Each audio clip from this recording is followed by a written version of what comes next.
Hello friends, मैं हूं आपका दोस्त प्रवीण कुमार बागड़े और आज हम पढ़ेंगे दोस्तों कंप्यूटर का 7वां चैप्टर संख्या पद्धति। तो दोस्तों मैं आपको बता दूं कि इसके पहले मैंने कंप्यूटर के 6 चैप्टर परीक्षा मंथन बुक के प्रीवियस वीडियोस में डाल दिया है दोस्तों। तो आप हमारे चैनल को सब्सक्राइब करें, हमारे वीडियोस को लाइक करें, कमेंट करें और हमारे चैनल को सब्सक्राइब करने के बाद दोस्तों आप हमारी प्लेलिस्ट में जा कर के कंप्यूटर अवेयरनेस वाली प्लेलिस्ट में दोस्तों मेरे प्रीवियस 28 वीडियोस को देख सकते हैं दोस्तों, जो इस बुक के 7 लेक्चर्स को डिस्क्राइब करती है दोस्तों।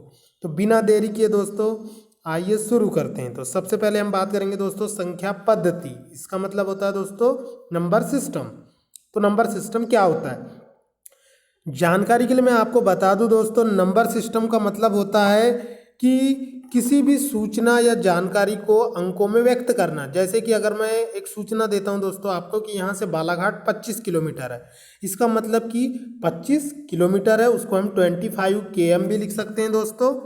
और उसके अलावा हम उसे 25,000 मीटर भी लिख सकते हैं दोस्तों। तो ये संख्या पद्धति हो गई, ये किलोमीटर में हो गई, ये मीटर में हो गई। उसी प्रकार दोस्तों कंप्यूटर में हम जो भी डेटा को इनपुट करते हैं, तो दोस्तों मैं आपको जानकारी के लिए बता दूं, मैं लालबर्रे में रहता हूं और यह बालाघाट की एक तहसील है और यहाँ से बालाघाट की दूरी 25 किलोमीटर है दोस्तों। तो आपको बिल्कुल कंफ्यूज नहीं होना है, 25 किलोमीटर की दूरी को हम किलोमीटर और मीटर और हम फीट में भी कन्वर्ट कर सकते हैं दोस्तों। इसका मतलब एक सूचना को हम मल्टीपल फॉर्म में कन्वर्ट कर सकते हैं। ठीक उसी प्रकार दोस्तों मैं आपको जानकारी के लिए बता दूं, हमारा जो कंप्यूटर सिस्टम होता है वो बाइनरी लैंग्वेज पर वर्क करता है। मतलब कि हम कंप्यूटर को जो भी निर्देश देते हैं, जो मनुष्य के समझने योग्य फॉर्म में होते हैं, जो भी डेटा देते हैं, जो भी इंस्ट्रक्शन देते हैं दोस्तों, वो क्या होते हैं दोस्तों, जो भी डेटा और इंस्ट्रक्शन हम कंप्यूटर में इनपुट करते हैं वो कंप्यूटर में मानवीय रूप में इनपुट किया जाता है। लेकिन कंप्यूटर की जितनी भी इनपुट डिवाइस होती है दोस्तों, उनमें एक इंटरफेस लगा होता है जो क्या करता है, हमारे द्वारा इनपुट किए गए डेटा व निर्देशों को बाइनरी लैंग्वेज में कन्वर्ट करता है दोस्तों। क्योंकि कंप्यूटर जो होता है वो सिर्फ और सिर्फ कौन सी लैंग्वेज पर चलता है दोस्तों, वो सिर्फ बाइनरी लैंग्वेज पर चलता है। इसीलिए कंप्यूटर को इलेक्ट्रॉनिक डिजिटल डिवाइस कहा जाता है। तो दोस्तों फिर उस डिजिटल डेटा को कंप्यूटर के सीपीयू के द्वारा प्रोसेस किया जाता है और प्राप्त जो आउटपुट होता है उसे दोबारा मनुष्य के समझने योग्य फॉर्म, ऑडियो, वीडियो, पिक्चर या चित्र या ध्वनि के रूप में हमें दिखाया जाता है। तो इस तरह से दोस्तों कंप्यूटर में डेटा या इंस्ट्रक्शन के इनपुट करने के बाद कंप्यूटर को बाइनरी नंबर सिस्टम में, ऑक्टल नंबर सिस्टम में और हेक्साडेसिमल नंबर सिस्टम में क्रमशः प्रोसेस किया जाता है। तो ये जो अदर नंबर सिस्टम होते हैं दोस्तों, इनके बारे में हमको पढ़ना है। तो बिना देरी किए आगे बढ़ते हैं दोस्तों। सबसे पहले हम बात करेंगे संख्या पद्धति की। तो बुक क्या बोलती है इसके बारे में आप देखते हैं दोस्तों।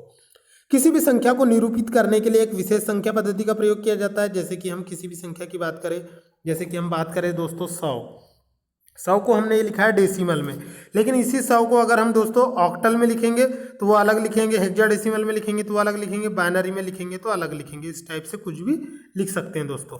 तो इस तरह से दोस्तों नंबर सिस्टमों का प्रयोग किया जाता है। फिर आगे बढ़ते हैं दोस्तों, क्या लिखा हुआ है, आगे लिखा हुआ है दोस्तों, किसी भी संख्या को निरूपित करने के लिए विशेष संख्या पद्धति का प्रयोग किया जाता है। प्रत्येक संख्या को संख्या पद्धति में प्रयोग किए जाने वाले अंकों के समूह के द्वारा दर्शाया जाता है। प्रत्येक संख्या पद्धति का एक निश्चित आधार होता है तथा उस संख्या पद्धति में प्रयोग किए जाने वाले मूल अंकों की संख्या के बराबर होता है।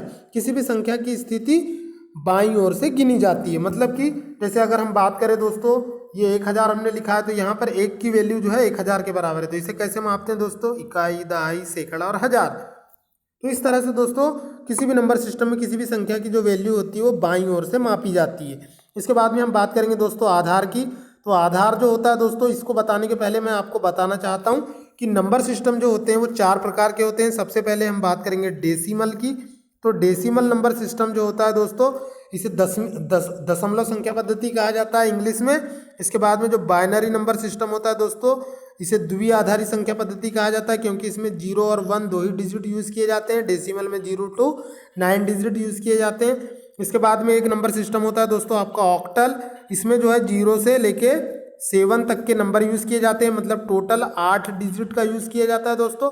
इसीलिए इसका आधार जो होता है 8 होता है। इसके बाद में एक और नंबर सिस्टम होता है दोस्तों जिसे आप हेक्साडेसिमल के नाम से जानते हैं, उसे आप हेक्साडेसिमल के नाम से जानते हैं दोस्तों। हेक्साडेसिमल का मतलब होता है दोस्तों, हिंदी में इसे 60 दशमिक संख्या पद्धति कहा जाता है। इसमें 16 अंकों का प्रयोग किया जाता है, 16 सिम्बॉल्स का प्रयोग किया जाता है, 16 कैरेक्टर का प्रयोग किया जाता है। इसीलिए इसका जो बेस होता है दोस्तों वो 16 होता है। तो इस तरह आप जो है 4 नंबर सिस्टम के बारे में मुख्य रूप से पढ़ेंगे।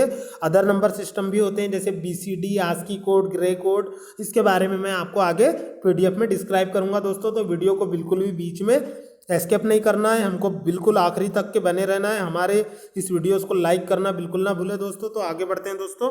सबसे पहले हम बात करेंगे आधार की। तो किसी भी नंबर सिस्टम में दोस्तों जितने भी नंबर्स यूज़ किए जाते हैं, जैसे कि अगर मैं बात करूँ बाइनरी की, तो बाइनरी का मतलब होता है दोस्तों द्विआधारी। तो द्विआधारी का मतलब होता है दोस्तों इसमें 0 और 1 ही डिजिट यूज़ किए जाते हैं। इसका मतलब इसका आधार क्या होता है दोस्तों, 2 होता है। तो जब भी हम किसी नंबर को लिखते हैं दोस्तों, जैसे कि मैंने कोई बाइनरी नंबर लिखा 1 0 0 0, तो ये दोस्तों ये बाइनरी नंबर लिखा, तो ये नंबर को लिखने के बाद ब्रैकेट में क्लोज कर देते हैं और बाद में सबस्क्रिप्ट में 2 लिख देते हैं दोस्तों।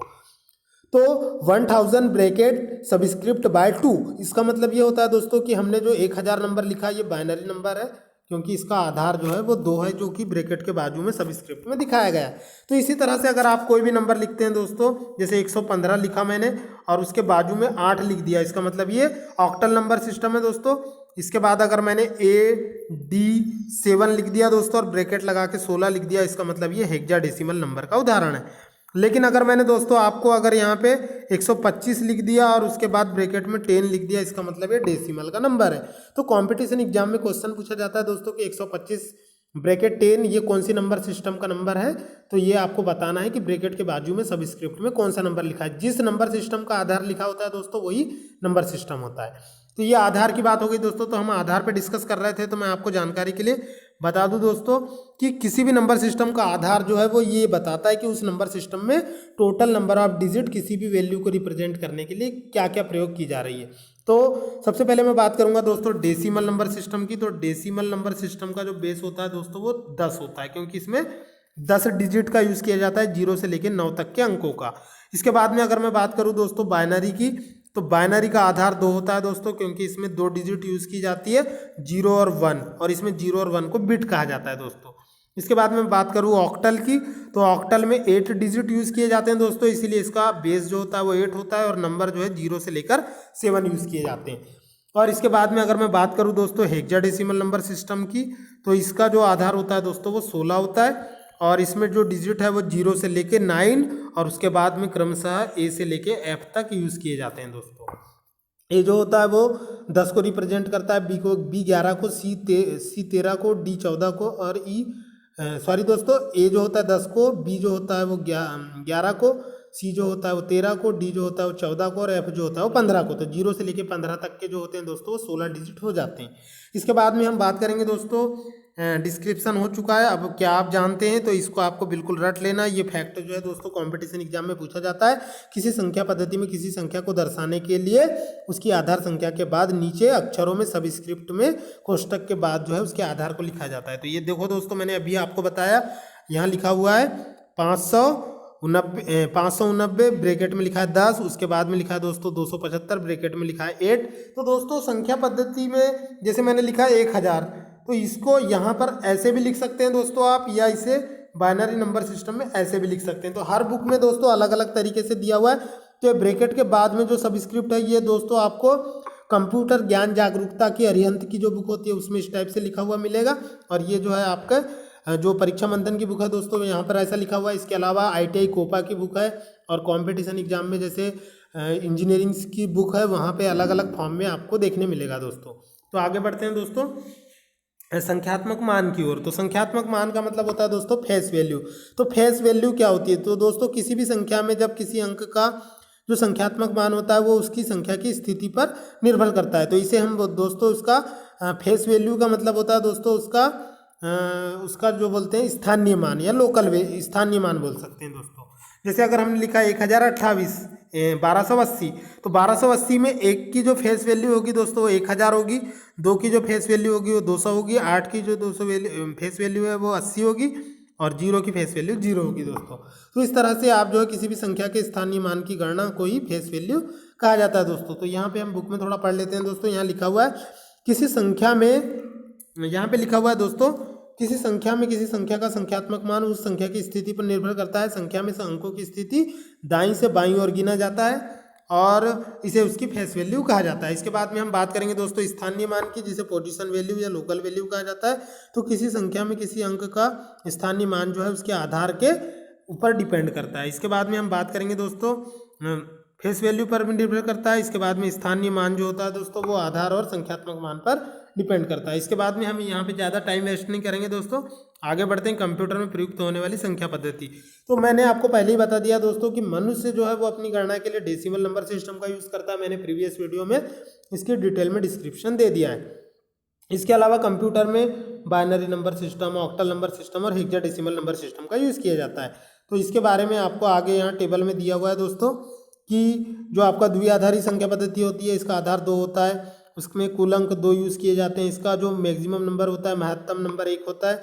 इसके बाद में ऑक्टल नंबर सिस्टम का आधार 8 होता है, इसमें 0 से 7 तक के अंकों का प्रयोग होता है, इसका महत्तम नंबर 7 होता है। इसके बाद में जो दशमलव संख्या पद्धति होती है इसका आधार 10 होता है, इसमें 0 to 9 अंकों का यूज़ किया जाता है, इसका महत्तम नंबर 9 होता है। इसके अलावा दोस्तों जो हेक्साडेसिमल नंबर सिस्टम होता है उसका जो आधार होता है 16 होता है, इसमें 0 से 9 तक के नंबर होते हैं, उसके बाद ए से लेके एफ तक के अल्फ़ाबेट होते हैं और इसका जो आधार होता है दोस्तों हाईएस्ट वैल्यू जो होती है वो 15 होती है। तो इस तरह से दोस्तों आपको हमारे वीडियोस पे बने रहना है। आगे बढ़ते हैं दोस्तों नंबर सिस्टम के बारे में मैं आगे बहुत ही अच्छी अच्छी आपको ट्रिक्स बताने वाला हूँ, तो बिना देरी किए आप वीडियो को देखते रहे दोस्तों। तो बात कर रहे थे दोस्तों हम बाइनरी नंबर सिस्टम की। तो बाइनरी नंबर सिस्टम जो होता है दोस्तों, कंप्यूटर एक इलेक्ट्रॉनिक मशीन है जो विद्युत धारा पर कार्य करता है। यह केवल 2 स्थितियों को जान सकता है। पहला, जब परिपथ में धारा प्रवाहित हो रही है, मतलब कि जब पावर सप्लाई ऑन है। तो दोस्तों कोई भी जो अल्टरनेटिव करंट होता है दोस्तों उसकी 2 स्थिति होती है, एक हाई वोल्टेज एक लो वोल्टेज। तो हाई वोल्टेज को ऑन की स्थिति मानी जाती है दोस्तों और लो वोल्टेज को लो की स्थिति मानी जाती है। तो इस तरह दोस्तों बाइनरी नंबर सिस्टम में सिर्फ 2 डिजिट यूज़ किए जाते हैं, 0 और 1। तो 0 जो होता है वो ऑफ को बताता है और 1 जो है वो ऑन को बताता है। तो इस तरह से दोस्तों कंप्यूटर में किसी भी नंबर को हम बाइनरी लैंग्वेज में कन्वर्ट करके डेटा और इंस्ट्रक्शन को स्टोर कर सकते हैं। तो इसके बाद में हम आगे बढ़ेंगे दोस्तों। यहाँ पर आपको द्विआधारी संख्या पद्धति के लिए एक टेबल दी हुई है जिसमें बल्ब की स्थिति को दिखाया गया है, स्विच को और धारा को। तो जब धारा हाई वोल्टेज पे होती है दोस्तों तो स्विच आपका ऑन होता है और आपका बल्ब जलने लगता है। और जब धारा जो होती है दोस्तों वो लो वोल्टेज पर होती है, लो वोल्टेज पर जब होती है दोस्तों तो क्या होता है कि आपका परिपथ जो है वो ऑफ कंडीशन में चला जाता है और आपका बल्ब जो है वो बुझ जाता है। तो यहाँ लॉजिक गेट को भी यहाँ पर एक्सप्लेन किया गया है दोस्तों। इसके बाद में हम बात करेंगे, आगे बढ़ते हैं दोस्तों। बाइनरी संख्या पद्धति में केवल 2 अंकों का प्रयोग 0 और 1 का उपयोग किया जाता है, जिसे बाइनरी डिजिट या बिट कहा जाता है। संख्या पद्धति में किसी भी संख्या का मान उसके स्थानीय मान पर निर्भर करता है, मतलब कि उसकी पोजीशन वैल्यू पर डिपेंड करता है। इसके बाद में हम बात करेंगे दोस्तों दशमलव संख्या पद्धति जो होती है इसका आधार 10 होता है तथा इकाई के अंक का स्थानीय मान 10 पे 0 की घात मतलब 1 होता है। दहाई के अंक का मान 10 होता है। उसके बाद सैकड़ा, हजार, 10,000, लाख, 10 लाख, करोड़, 10 करोड़, अरब, 10 अरब, नील, 10 नील, पदम, 10 पदम, शंख, 10 पदम और महाशंख। इस टाइप से होता है दोस्तों। वो आपको बचपन में सीखा होगा, आपने नहीं सीखा होगा तो सीख लेंगे दोस्तों। इसके बाद में हम आगे बढ़ते हैं। किसी भी संख्या का मान जो होता है उस संख्या के स्थानीय मान के गुणनफल के बराबर होता है। इसके बाद में द्विआधारी संख्या पद्धति का आधार 2 होता है। इसके बारे में हम आगे डिस्क्राइब करेंगे दोस्तों। तो आगे बढ़ते हैं दोस्तों। यहाँ पर आपको एक टेबल दिखेगी अंकों का स्थानीय मान। तो ये जो आपको अंकों का स्थानीय मान दिखाया गया है दोस्तों, इसमें चारों नंबर सिस्टम के बारे में डिस्क्राइब किया गया है। सबसे पहले हम बात करेंगे दशमलव संख्या पद्धति की। तो इकाई, दहाई, सैकड़ा, हजार। तो इकाई का अंक जो होता है दोस्तों उसका मान 1 पे डिपेंड करता है, 1 से गुणनफल होता है। और दहाई के अंक में 10 का गुणनफल होता है, सैकड़े के अंक में 100 का गुणनफल होता है पोजीशन वैल्यू को निकालने के लिए। और हजार के अंक में 1000 का गुणा होता है दोस्तों। वैसे ही अगर हम बात करें बाइनरी नंबर सिस्टम की तो वहाँ पर जो इकाई का अंक होता है दोस्तों वो 1 के बराबर होता है, दहाई का अंक 2 के बराबर होता है, मतलब कि दहाई के अंक से 2 का गुणा होता है, जो कि मैंने आपको बाइनरी टू डेसिमल कन्वर्जन में बताया था दोस्तों। इसके बाद में जो सैकड़े का अंक होता है दोस्तों वो 4 गुना होता है और जो 1000 का अंक होता है वो 8 गुना होता है। क्योंकि दोस्तों मैंने आपको बताया था दोस्तों कि बाइनरी नंबर सिस्टम में 2⁻0, 2⁻1, 2⁻2, 2⁻3 इस टाइप से मल्टीप्लिकेशन होते हैं बाइनरी टू डेसिमल कन्वर्जन में, जो कि मैंने प्रीवियस वीडियोस में डिस्क्राइब किया है। आप जाके वीडियो की लिंक पर देख सकते हैं दोस्तों। इसके बाद में हम बात करेंगे दोस्तों थर्ड में ऑक्टल नंबर सिस्टम की। तो जो उसमें जैसे मैंने कोई नंबर लिखा दोस्तों ऑक्टल नंबर सिस्टम में 1000, तो 1000 में ये जो आपका 0 है दोस्तों, ये 0 का मल्टीप्लाई होगा 8⁻0 से, फिर इस 0 का मल्टीप्लाई होगा दोस्तों 8⁻1 से, इसका मल्टीप्लाई होगा 8⁻2 से, इसका मल्टीप्लाई होगा 8⁻3 से। इसका मतलब यह है दोस्तों कि जैसे जैसे आप अपनी वैल्यू में आगे बढ़ते हैं बाईं ओर से दाईं ओर से बाईं ओर, तो वैल्यू जो होती है दोस्तों वो 8 गुना बढ़ते जाती है। मतलब कि 1 फिर 8 फिर 64 फिर 512, तो इसमें 8 का मल्टीप्लिकेशन होते जा रहा है दोस्तों, मतलब वैल्यू 8 गुना बढ़ते जा रही है। इसके बाद में हम हेक्साडेसिमल नंबर सिस्टम की बात करेंगे तो ये भी सेम है दोस्तों। इसमें इकाई के अंक की वैल्यू 1 होती है, दहाई के अंक की वैल्यू 16 होती है, और उसके बाद में जैसे ही हम सैकड़े और हज़ार पर बढ़ते हैं तो वो 16 गुना वैल्यू इंक्रीज होते जाती है दोस्तों। इसके बाद में हम बात करेंगे दोस्तों दशमलव की संख्याओं के बाद के स्थानीय मान की। तो ये जो टेबल है दोस्तों ये फ्रैक्शनल नंबर के कन्वर्जन के लिए आपको काम आएगी दोस्तों। जैसे हम बात करते हैं दशमलव में, तो जो दशमलव बिंदु होते हैं दोस्तों, जैसे ही हम फ्रैक्शनल नंबर की ओर बढ़ते हैं -1 की ओर, तो -1 का मतलब होता है दोस्तों, -1 का मतलब होता है दोस्तों जब हम 10⁻⁻1 लगाते हैं, इसका मतलब होता है कि 1/10। जब इसको 10 को ऊपर ले जाते हैं दोस्तों तो ये 10⁻⁻1 हो जाता है दोस्तों। जब आप इसे सिंप्लीफाई करते हैं तो 10⁻⁻1 की वैल्यू हो जाती है 1/10। लेकिन जब दोस्तों आप फ्रैक्शनल नंबर में राइट साइड पर जाते हैं तो दोस्तों हम बात कर रहे थे डेसिमल नंबर सिस्टम में फ्रैक्शनल के स्थानीय मानों की। तो दशमलव में जब हम -1 की बात करते हैं दोस्तों, जब हम 10 पे -1 की घात लगाते हैं इसका मतलब होता है 1/10, और इसकी वैल्यू होती है दोस्तों 0.1। इसके बाद में अगर हम 10 पे -2 की वैल्यू लगाते हैं दोस्तों तो इसका मान होता है 1/100, और इसकी वैल्यू होती है दोस्तों 0.01। तो इस तरह से दोस्तों आपका जो है वैल्यू जो है वो होते जाती है दोस्तों। तो बात करेंगे हम दोस्तों फ्रैक्शनल नंबर की। तो इस टाइप से टेबल यहाँ पर आपके सामने दी हुई है दोस्तों। तो यहाँ पे आप ध्यान से देखिए दोस्तों, दशमलव बिंदु में जब 10 के ऊपर -1 की घात होती है तो उसका मान 1/10 होता है। उसके बाद में 10 के ऊपर -2 की घात होती है तो ये 1/100 होता है, और 10 पे -3 की घात होती है तो 1/1000 होता है। इस तरह बाइनरी बिंदु में भी दोस्तों जब 2 के ऊपर -1 की घात होती है इसका मतलब 1/2 होता है, 2 के ऊपर -2 की घात होती है मतलब 1/4 होता है। मतलब कि वैल्यू क्या होती है दोस्तों 2 गुना आधी होती जाती है। तो इस तरह से दोस्तों ऑक्टल में और हेक्साडेसिमल में भी होता है, और ये स्थानीय मान जो है वो क्रमशः 8 गुना कम होते जाते हैं ऑक्टल नंबर सिस्टम में, और हेक्साडेसिमल में पॉइंट के बाद के जो नंबर है वो 16 गुना कम होते जाते हैं। इसके बाद में हम बाइनरी अंकगणित की बात करेंगे दोस्तों, बाइनरी संख्याओं का गुणनफल, जोड़ना घटाना। तो इसके बाद में हम बात करेंगे दोस्तों, क्या आप जानते हैं भाग विधि के बारे में। तो दशमलव संख्या पद्धति को यानी डेसिमल नंबर को अन्य नंबर सिस्टम में बदलने के लिए क्या करते हैं, तो दशमलव नंबर में क्या करते हैं दोस्तों, दशमलव संख्या पद्धति को नए नंबर सिस्टम में अगर आपको बदलना है, डेसिमल टू बाइनरी कन्वर्जन करना है, तो आप क्या करते हैं दोस्तों, भाग विधि में डेसिमल नंबर जैसे 100 है तो उसे आप लिख लेते हैं दोस्तों। और फिर जो आपका टारगेट नंबर होता है उसमें जैसे अगर आपको बाइनरी में बदलना है तो टारगेट नंबर का बेस है 2, यहाँ पे रिमाइंडर या शेषफल लिखते जाते हैं दोस्तों, और यहाँ पर क्रमशः इसको 50 में डिवाइड करते हैं, शेषफल 0 आता है, फिर 2 से करते हैं 25। इस तरह से दोस्तों हम उसे तब तक डिवाइड करते जाते हैं जब तक कि लास्ट में 0 ना बच जाए, और फिर नीचे से ऊपर जो है वो शेषफल को लिख देते हैं। तो इस तरह जो है आपका रिजल्ट डेसिमल का बाइनरी में कन्वर्जन हो जाता है दोस्तों। तो ये मैंने आपको प्रीवियस वीडियो में बता चुका है दोस्तों। इसके बाद में हम दशमलव टू बाइनरी कन्वर्जन पढ़ेंगे। तो ये आपका चित्र में यहाँ पे दिया हुआ है दोस्तों। एग्जांपल बात करेंगे, 25 नंबर जो है डेसिमल नंबर है उसे आपने बाइनरी में बदला है, तो सेम प्रोसेस है दोस्तों। आपको काय में बदलना है, द्विआधारी आधारी में बदलना है। द्विआधारी आधारी का टारगेट बेस क्या है दोस्तों, टारगेट बेस है आपका 2। अब आपने 25 नंबर लिख दिया, सामने में 2 लिख दिया और शेषफल इधर लिख दिया। 25 का जब हम भाग देंगे दोस्तों तो 1 बचेगा, 0 बचेगा, 0 बचेगा, 1 बचेगा। तो यहाँ पे दोस्तों ध्यान से देखिए, जब 25 में 2 का भाग देंगे 12 बार जाएगा, 1 बचेगा। 12 में 2 का भाग देंगे 6 बार जाएगा, 0 बचेगा। उसके बाद में 12 में 2 का भाग देंगे 3 बचेगा, 0 बचेगा।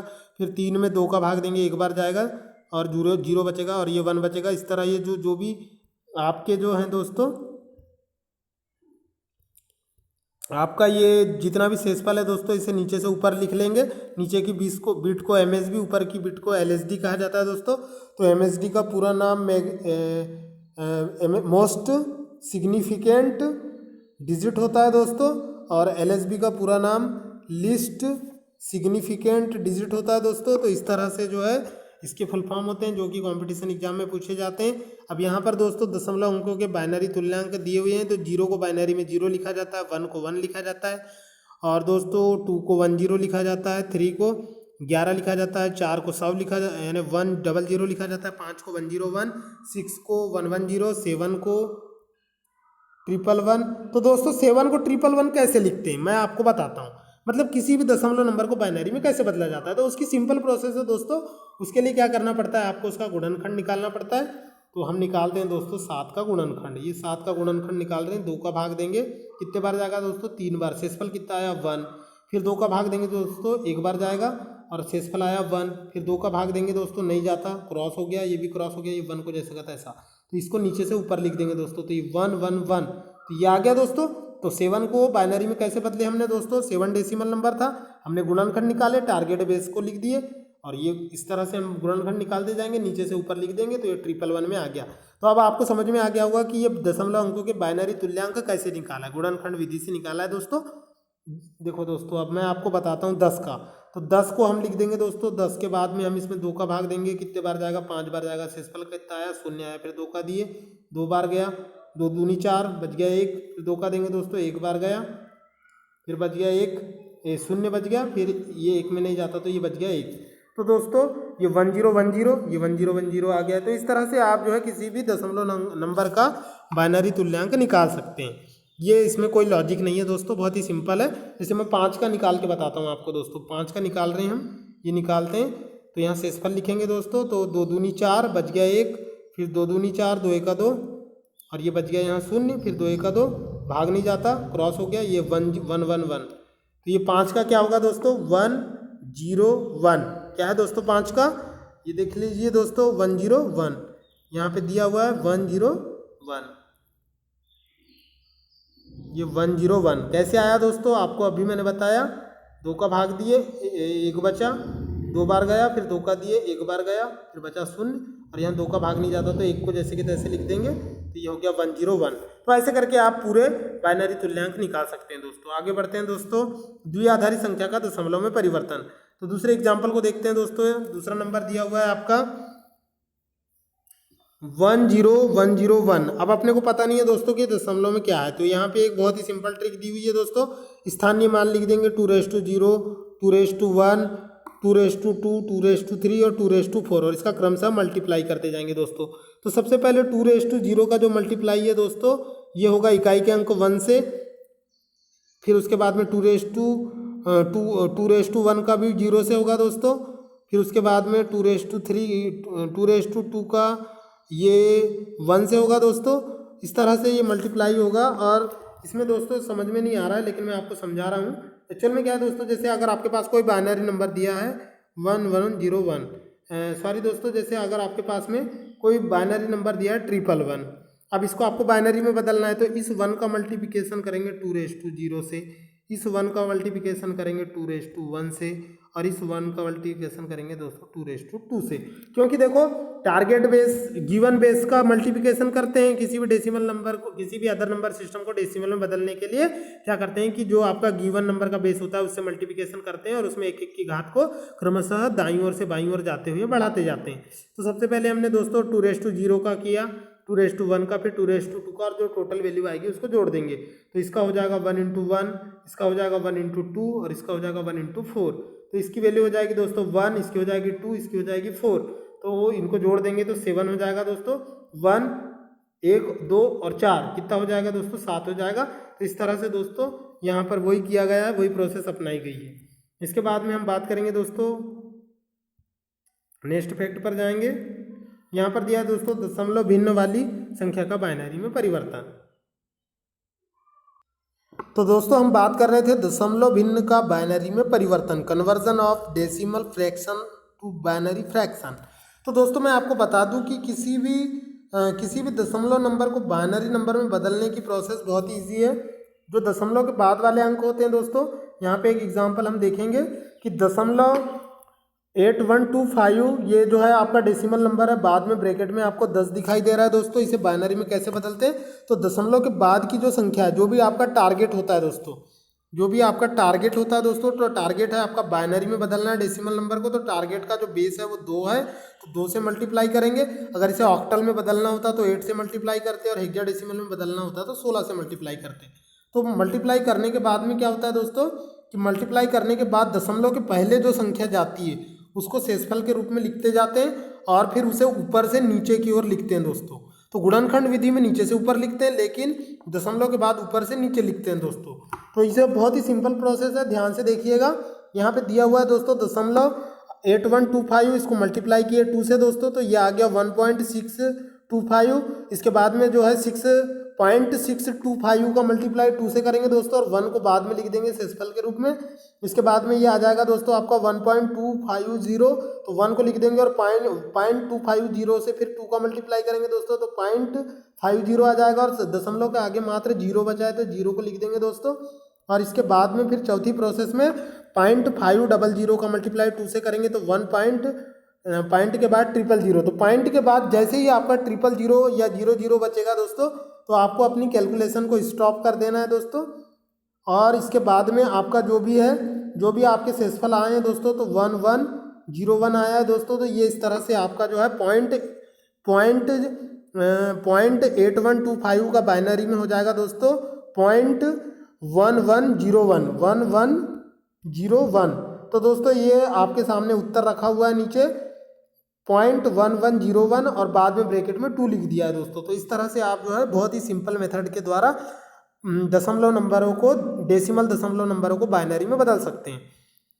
इसके बाद में हम बात करेंगे दोस्तों बाइनरी का भिन्न में परिवर्तन, मतलब कि बाइनरी भिन्न का, अब हम दोस्तों दशमलव वाले बाइनरी नंबर को डेसिमल में बदलेंगे। तो ये भी बहुत ही सिंपल प्रोसेस है दोस्तों, इसमें ज़्यादा कुछ नहीं करना है आपको। तो मैं आपको बता रहा हूँ दोस्तों, ये दिया हुआ है 0.101। तो इसमें दोस्तों हम क्या करेंगे, इस वाले 1 को उठाएंगे, राइट साइड के 1 को उठाएंगे, और इसका मल्टीप्लाई जो है दोस्तों 2 से करेंगे, 2 के ऊपर 1 से करेंगे, इसके बाद में दोस्तों -1 से करेंगे, इसके बाद में 0 का 2 से -2 से करेंगे, और 1 का 2 पे -3 से करेंगे दोस्तों। तो इस तरह से कैलकुलेशन करेंगे। तो यहाँ पर हमने कैलकुलेशन किया है दोस्तों, तो ध्यान से देखिएगा।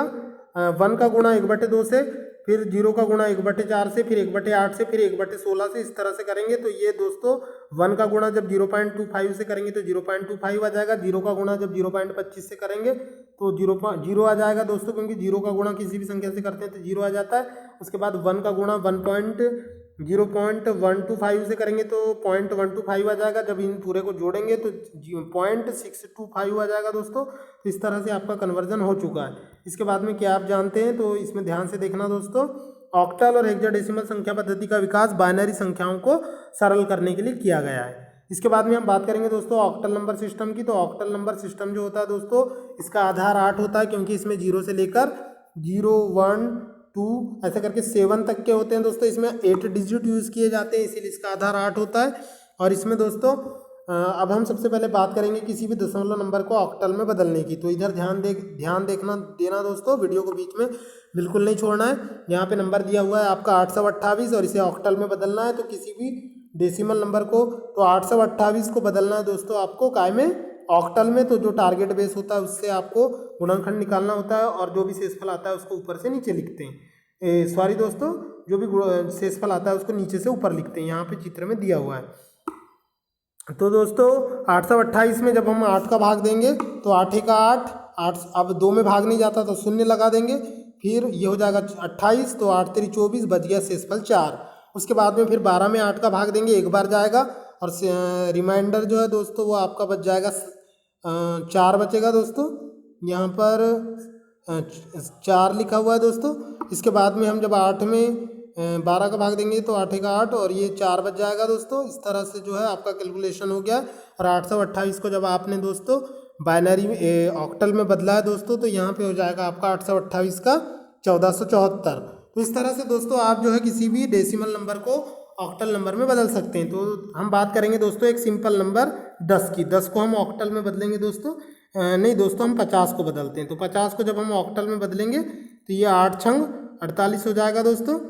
और यहाँ पे शेषफल आ गया 2, और ये 8 बार गया दोस्तों। फिर 8 का देंगे तो 1 बार जाएगा दोस्तों, और यहाँ पर बचेगा शेषफल 0, तो ये 102।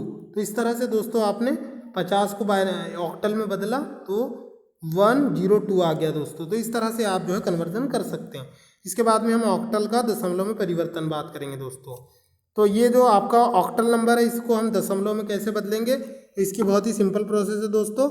आप जो है सबसे पहले इकाई का अंक उठाएंगे 2, उसका गुणा करेंगे 8 रेज़ टू 0 से, फिर उठाएंगे 7 का गुणा करेंगे दोस्तों 8⁻1 से, फिर 6 को उठाएंगे, 6 का मल्टीप्लाई 8⁻2 से। तो यही सिंपल प्रोसेस किया है दोस्तों, और उनको लास्ट में जोड़ दिया जाता है। तो यहाँ पर ध्यान से देखना दोस्तों, ये गुणा किया हुआ है, 2 का गुणा किया है दोस्तों, इकाई का अंक उठा के 8⁻0 से, फिर दहाई का अंक उठा के 8⁻1 से, सैकड़े का अंक उठा के 8⁻2 से, और हज़ार का अंक उठा के 8⁻3 से। और इस तरह से पूरा जो कैलकुलेशन आया उसको जोड़ दिया गया और 954 आ गया है दोस्तों। तो 1672 जो ऑक्टल नंबर है दोस्तों, उसका डेसिमल में कन्वर्जन हो गया है और 954 उत्तर आ गया है दोस्तों। तो यह भी एक दूसरी मेथड है। मैंने प्रीवियस वीडियो में जो मेथड बताया दोस्तों, वो दूसरी मेथड है। ये परीक्षा मंथन की मेथड है। तो आगे बढ़ते हैं दोस्तों, ऑक्टल का बाइनरी में परिवर्तन। इसके बाद दोस्तों हम बाइनरी का ऑक्टल का बाइनरी में परिवर्तन की बात करेंगे। तो ऑक्टल नंबर को हम लिख देते हैं दोस्तों, और फिर उस ऑक्टल नंबर में क्या करते हैं कि इकाई के अंक से 8⁻0 का गुणा करते हैं, फिर दहाई के अंक से 8⁻1 का, और फिर सैकड़े के अंक से 8⁻2 का। तो ऐसे करके दोस्तों अगर इसमें ज़्यादा नंबर होते तो वो 8 की जो घात है वो बढ़ते जाती है और गुणा होते जाता दोस्तों। इस तरह से दोस्तों आप जो है अपने नंबर को जो है टोटल कैलकुलेशन कर देते हैं, लास्ट में जोड़ देते हैं, और आपका जो नंबर है वो ऑक्टल नंबर बाइनरी में बदल जाता है दोस्तों। तो इस तरह से जो है आप अपने वीडियोस में देख सकते हैं दोस्तों। इसके बाद में हम बात करेंगे दोस्तों, नेक्स्ट फैक्ट पर जाएंगे दोस्तों। दूसरी विधि ये होती है दोस्तों कि आप अगर किसी भी ऑक्टल नंबर को बाइनरी में बदलना चाहते हैं तो उसके लिए आप जो है इस टेबल का यूज़ कर सकते हैं। बाइनरी नंबर को लिख दीजिए दोस्तों, उसमें 3-3 के ग्रुप बना दीजिए, और फिर ये टेबल के माध्यम से, ये टेबल को कैसे बनाना है इसे मैंने प्रीवियस वीडियो में बताया है दोस्तों। इसके बाद में हम बात करेंगे दोस्तों बाइनरी का ऑक्टल में परिवर्तन। तो बाइनरी को जब आप ऑक्टल में बदलते हैं दोस्तों, तो इसके लिए 3-3 डिजिट का बाइनरी को ऑक्टल में बदलने के लिए 3-3 डिजिट का ग्रुप बनाते हैं, और उसे टेबल के माध्यम से भी देख सकते हैं दोस्तों। इसके अलावा आप जो है प्रत्येक बाइनरी नंबर को पहले दोस्तों डेसिमल में बदल लेते हैं, और फिर उसके बाद डेसिमल को भाग विधि से, टारगेट बेस से डिवाइड करके ऑक्टल में बदल सकते हैं दोस्तों। इसके बाद में हम बात करेंगे दोस्तों हेक्साडेसिमल नंबर सिस्टम की। तो हेक्साडेसिमल नंबर सिस्टम जो होता है दोस्तों, इसका आधार 16 होता है, क्योंकि इसमें 16 अंकों का प्रयोग किया जाता है, और क्रमशः 10 के लिए ए, 11 के लिए बी, 12 के लिए सी, 13 के लिए डी, 14 के लिए ई और 15 के लिए एफ। तो एफ जो होता है दोस्तों, इसकी हाईएस्ट वैल्यू या महत्तम नंबर होता है। इसके बाद में हम बात करेंगे दोस्तों हेक्साडेसिमल का बाइनरी में परिवर्तन। इसका पहला एग्जांपल देखेंगे दोस्तों 12D का।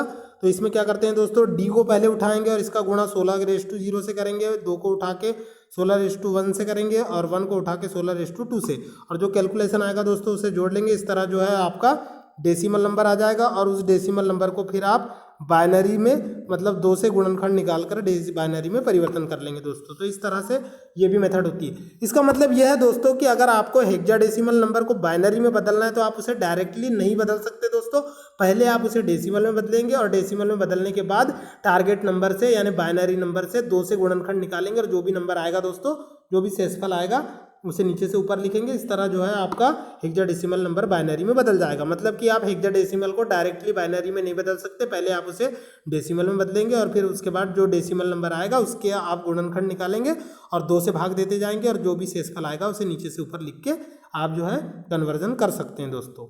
इसके बाद में दूसरी विधि जो होती है दोस्तों, वो होती है इक्विवेलेंट टेबल वाली। पहले आप टेबल बना लो, 0 से लेके 16 तक के नंबर लिख लो, फिर इधर उसके 4 अंक बना लो, 0 0 0 0 और 1 का 0 0 0 1। इस तरह से दोस्तों आप पूरी टेबल 16 तक के बनाएंगे। कैसे बनाएंगे वो मैंने प्रीवियस वीडियो में डिस्क्राइब किया है। और उसके बाद में दोस्तों आप जो है जो भी आपका मतलब कि बाइनरी नंबर है उसमें 4-4 डिजिट के ग्रुप बनाएंगे, और अगर लास्ट में ग्रुप नहीं बन रहा है तो सामने में 0 लगा देंगे, उससे कोई वैल्यू में परिवर्तन नहीं आता, और उसके बाद टेबल से आप नंबर उठा के इक्विवेलेंट हेक्साडेसिमल नंबर को लिख सकते हैं दोस्तों। ये बहुत ही सिंपल मेथड है दोस्तों। इसके बाद में हम बात करेंगे दोस्तों बाइनरी अंक गणित की। तो बाइनरी अंक गणित बहुत ईजी होता है दोस्तों। जब आप बाइनरी 0-0 को जोड़ते हैं तो 0 ही होता है दोस्तों। इसके बाद में जब आप 0-1 को जोड़ते हैं तो 1 होता है, 1-0 को भी जोड़ते हैं तो 1 होता है, लेकिन जब आप 1-1 को जोड़ते हैं दोस्तों तो वो 0 हो जाता है और कैरी का 1 आ जाता है दोस्तों। इसके बाद में हम बात करेंगे दोस्तों बाइनरी घटाव की। तो जब 0 में से 0 जाता है तो 0 हो जाता है दोस्तों, और जब 0 में से 1 जाता है तो 0 हो जाता है, और 1 में से 0 जाता है तो 1 बचता है दोस्तों, और 0 में से 1 जाता है तो 1 बचता है। लेकिन जब दोस्तों 0 में से 1 जाता है तो कैरी का 1 आ जाता है दोस्तों। इसके बाद में हम बात करेंगे दोस्तों जब हम जीरो में से 1 को घटाते हैं दोस्तों तो क्या होता है कि बाईं ओर से उधार लेना पड़ता है, इधर वाली वैल्यू से उधार लेते हैं तो इसमें 12 का 1 आता है दोस्तों, कैरी का 1 नहीं आता, 12 का 1 आता है। इस तरह से दोस्तों हम आगे बढ़ते हैं। इसके बाद दोस्तों हम बाइनरी घटाव की बात कर रहे थे, तो बाइनरी घटाव के बारे में मैं आपको बता रहा था दोस्तों। तो बाइनरी घटाव में क्या होता है दोस्तों, जब 1 में से 1 जाता है तो 0 बचता है, 1 0 में से 0 जाता है तो 0 बचता है, 1 में से 0 जाता है तो 1 बचता है, लेकिन जब 0 में से 1 जाता है तो 12 का 1 आता है दोस्तों, क्योंकि वो उधार लिया हुआ होता है। इसके बाद में हम बात करेंगे दोस्तों ये रोचक तथ्य की। तो रोचक तथ्य दिया हुआ है दोस्तों, अधिकांश कंप्यूटर गुणा या भाग करने के लिए बार बार जोड़ने या घटाने का सहारा लेते हैं। इसे गुणन या भाग योगात्मक विधि, एडिटिव मेथड ऑफ मल्टीप्लिकेशन और डिवीजन कहा जाता है दोस्तों। इससे हार्डवेयर की बचत होती है। इसके बाद में बाइनरी गुणा की बात करें दोस्तों, तो 0 0 का गुणा 0 होता है, 0 1 का गुणा भी 0 होता है, 1 0 का भी 0 होता है और 1 1 का गुणा 1 होता है। ये तो आपने सिंपल मैथमेटिक्स में भी सीखा होगा दोस्तों। इसके बाद में हम बात करेंगे दोस्तों, ये दोस्तों आपके लिए कंपटीशन एग्जाम के लिए कोई महत्वपूर्ण नहीं है, इसीलिए मैं इसे जल्दी से निपटाता हूँ और आगे बढ़ता हूँ। तो बाइनरी भाग की बात करेंगे दोस्तों, तो जब हम 0 में 1 का भाग देंगे तो 0 बचता है दोस्तों, और 1 में 1 का भाग देंगे तो 1 बचता है। ये आप भी जानते हैं दोस्तों। इसके बाद में क्या आप जानते हैं, तो किसी संख्या का जो जीरो, आप जब कंप्यूटर को चलाते हैं दोस्तों और एक्सेल चलाते हैं तो वहाँ पर आप देखना दोस्तों एक एरर होती है, डिवीजन एरर। जब आपके कंप्यूटर में इस तरह से अगर आपको सिंबल दिखाई दे दोस्तों, तो इसका मतलब ये होता है कि डिवीजन एरर है। तो कंप्यूटर जो है दोस्तों किसी भी संख्या में 0 को भाग देने की परमिशन नहीं देता है, वो एरर शो करता है। तो यही जो है दोस्तों दिया गया है स्पेशल फैक्ट में। इसके बाद में हम बात करेंगे दोस्तों बाइनरी मेमोरी की। तो बाइनरी मेमोरी जो होती है दोस्तों, हमारा कंप्यूटर जो है सारा डेटा डिजिटल रूप में स्टोर करता है और इसके लिए वो 2 डिजिट का यूज़ करता है, 0 और 1। तो इसे बाइनरी डिजिट कहा जाता है दोस्तों। तो इसके बारे में हम आपको डिटेल में बताएंगे। जो 4 बिट होती है दोस्तों उसे 1 निबल कहा जाता है। 8 बिट जो होती है वो 1 बाइट के बराबर होता है। 1 byte is equal to 8 bit होता है दोस्तों, और 8 बिट को 2⁵ बिट भी बोल सकते हैं, क्योंकि 2 का गुणा जब हम 3 बार करते हैं तो 8 हो जाता है दोस्तों। इसके बाद में हम बात करेंगे दोस्तों, एक जो बाइट होता है उसमें हम 256 कैरेक्टर निरूपित कर सकते हैं दोस्तों। ये मेमोरी का टॉपिक है। इसके बाद में हम निबल की बात करें तो 4 बिट का समूह निबल कहलाता है। बाइट की बात करें तो 8 बिट का समूह 8 बिट का समूह 1 बाइट कहलाता है दोस्तों। इसके बाद में हम बात करेंगे शब्द लंबाई की। तो किसी कंप्यूटर का प्रोसेसर जो होता है दोस्तों, उसकी जो वर्ड लेंथ होती है वो जितने ज़्यादा बिट की होती है, आपका कंप्यूटर उतनी ही स्पीडली वर्क करता है दोस्तों। अगर आपने लैपटॉप खरीदा और वो 32 बिट माइक्रो प्रोसेसर है दोस्तों, इसका मतलब यह है कि वो कम संख्या में इंस्ट्रक्शन को एग्जीक्यूट कर सकता है दोस्तों। लेकिन अगर 64 बिट का माइक्रो प्रोसेसर है तो वो उससे दुगनी गति से, दुगनी क्षमता से कार्य करता है दोस्तों। इसके बाद में हम बात करेंगे दोस्तों कंप्यूटर की मेमोरी की माप। तो ये टेबल को आपको बिल्कुल ध्यान से देखना है दोस्तों। सबसे पहले हम बात करेंगे 1 निबल की। तो 1 निबल में 4 बिट होते हैं, 1 बाइट में 8 बिट होते हैं, मतलब कि 2 निबल होते हैं। 1 किलोबाइट में 2⁻10 बाइट, मतलब कि 1024 बाइट होते हैं, जो कि 10⁻3 बाइट के बराबर होता है। 10⁻3 का मतलब होता है दोस्तों 10 का गुणा 3 बार, इसका मतलब 1000 होता है दोस्तों। ये आपको पता होगा दोस्तों। इसके बाद में मैं आपको जानकारी के लिए एक बहुत ही महत्वपूर्ण फैक्ट बताने वाला हूं दोस्तों। अगर आप अपने कंप्यूटर में 8 GB का, अपने मोबाइल में 8 GB का मेमोरी कार्ड लगाते हो दोस्तों, और आप उसे अगर ओपन करके देखते हो तो वो 8 GB से कम ही मेमोरी दिखाता है दोस्तों। क्योंकि क्या होता है कि आपका जो कंप्यूटर होता है दोस्तों, वो कंप्यूटर में मेमोरी की फाइल्स के लिए जो 1024 जो होता है दोस्तों, एक GB में कितने MB होते हैं दोस्तों, 1 GB में 1024 MB होते हैं। तो उसमें जो 24 MB होता है दोस्तों, वो जो है मेमोरी की फाइल्स बनाने में यूज़ हो जाता है। तो 1000 MB ही आपको दिखाता है। तो 8 GB में इसका मल्टीप्लाई कर दो दोस्तों 24 का गुणा 8 से, तो 24 8 चौ 32 की 2 और 8 दूनी 16 और वो 3, मतलब कि 21। मतलब कि दोस्तों ऐसा समझ सकते हैं हम इसे कि जो आपका 24 होता है उसका गुणा जब हम 8 से करते हैं दोस्तों, तो ये हो जाता है 8 चौ 32 की 2 और ये 3 और 8 दूनी 16 और 3 19, मतलब 192 MB जो होता है दोस्तों, वो 8 GB के कार्ड में कम दिखाता है दोस्तों। आप इसे प्रैक्टिकली इंप्लीमेंट करके देख सकते हैं। ऐसा इसीलिए होता है दोस्तों क्योंकि आपके जो कंप्यूटर की मेमोरी होती है वो हमेशा कम ही दिखाती है दोस्तों। इसके बाद हम आगे बढ़ते हैं दोस्तों। इसके बारे में डिटेल में आपको मैं कभी बाद में बताऊंगा दोस्तों, मिलो कभी फुर्सत से। इसके बाद में हम बात करते हैं दोस्तों मेगाबाइट की। तो 1 मेगाबाइट जो होता है दोस्तों, उसमें 2⁻10 किलोबाइट होते हैं, मतलब कि 1024 किलोबाइट होते हैं, जिसे हम 2 के ऊपर 20 बाइट के रूप में भी रिप्रेजेंट कर सकते हैं दोस्तों। और इसमें जो है दोस्तों 10,48,576 बाइट होते हैं, मतलब कि 10 लाख बाइट होते हैं। और वल्विनियल बाइट कहा जाता है दोस्तों। इसके बाद में गीगाबाइट की हम बात करें तो 1 GB में दोस्तों 1024 MB होते हैं। उसके बाद में हम बात करें टेराबाइट की दोस्तों, तो 1 टेराबाइट में दोस्तों 1024 GB होता है, और 1 पेंटाबाइट में 1024 टेराबाइट होता है। 1 एक्साबाइट में दोस्तों 1024 पेटाबाइट होता है, और 1 जेटाबाइट में 1024 एक्साबाइट होता है। तो ये कंपटीशन एग्जाम में पूछा जाता है दोस्तों, जो प्रीवियस वीडियो में मैंने टेबल के द्वारा आपको समझा चुका है दोस्तों। इसके बाद में हम बिना देरी किए आगे बढ़ते हैं दोस्तों। तो यहाँ पर रोचक तथ्य की ओर जाते हैं दोस्तों। रोचक तथ्य दिया हुआ है कि 1 पेंटाबाइट मेमोरी में स्टोर किए गए MP3 फॉर्मेट संगीत सुनने में हमको 2000 साल लगेंगे। तो दोस्तों मेमोरी जो होती है आपको समझ में आ गया होगा कितने काम की चीज़ है। इसमें लार्ज अमाउंट में, वाइडली अमाउंट में, ब्रॉड अमाउंट में डेटा को हम स्टोर करके रख सकते हैं दोस्तों।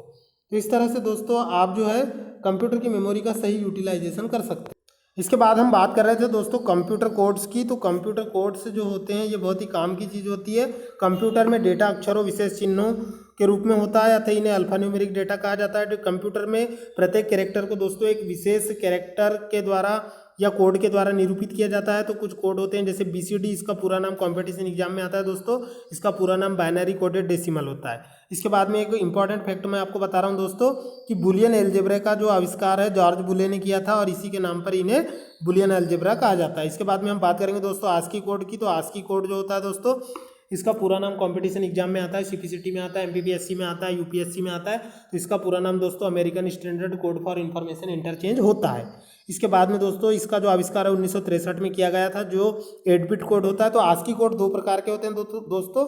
एक होता है 8 बिट आस्की कोड जिसमें 256 कैरेक्टर को प्रदर्शित किया जाता है, और एक होता है दोस्तों 7 बिट आस्की कोड जो इस बुक में नहीं दिया है। उसे देखने के लिए आप जो है कंप्यूटर ज्ञान जागरूकता की बुक अरिहंत की उठा सकते हैं दोस्तों। मैंने लगभग सारी कंप्यूटर्स की बुक पढ़ लिया है, तो उसमें आप देख सकते हैं दोस्तों। तो 7 बिट आस्की कोड जो होता है दोस्तों, उसमें मात्र 128 कैरेक्टर को रिप्रेजेंट किया जा सकता है। तो 128 कैरेक्टर जो है दोस्तों, कंप्यूटर जो है वो 128 से ज़्यादा कैरेक्टर को निरूपित करने की क्षमता रखता है, इसीलिए 8 बिट आस्की कोड का प्रयोग किया जाता है दोस्तों। इसके बाद में हम आगे बढ़ते हैं दोस्तों यूनिकोड की ओर।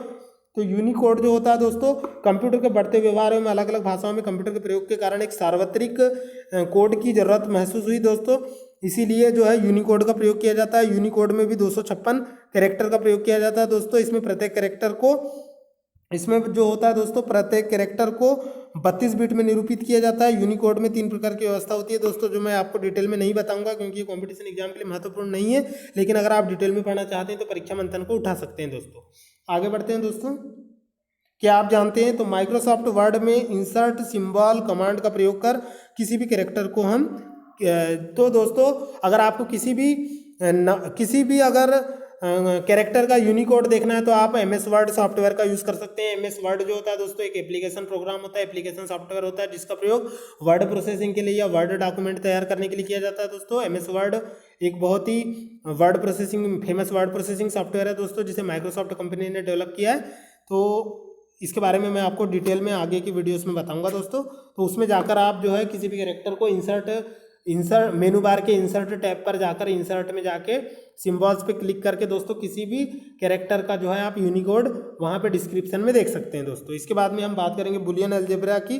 तो बुलियन अलजेब्रा में लॉजिक गेट आते हैं दोस्तों। तो लॉजिक गेट क्या होते हैं आपको पता होगा दोस्तों, 12th फिजिक्स में आपने पढ़ा होगा। लॉजिक गेट जो होते हैं ये विशेष स्थितियों के आधार पर सिग्नल के आउटपुट को प्रदर्शित करते हैं। सबसे पहले हम बात करेंगे दोस्तों ऑर गेट की।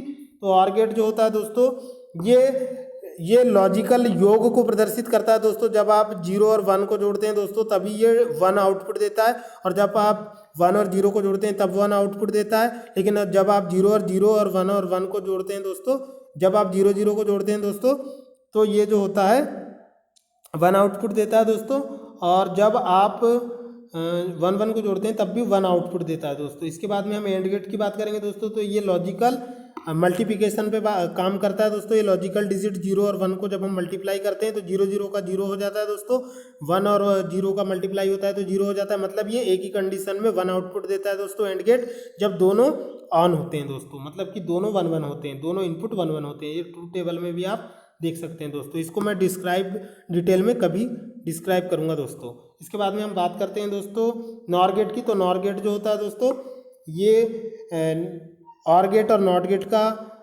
इन्वर्ट होता है। ऑर गेट और नॉट गेट का कॉम्बिनेशन होता है दोस्तों।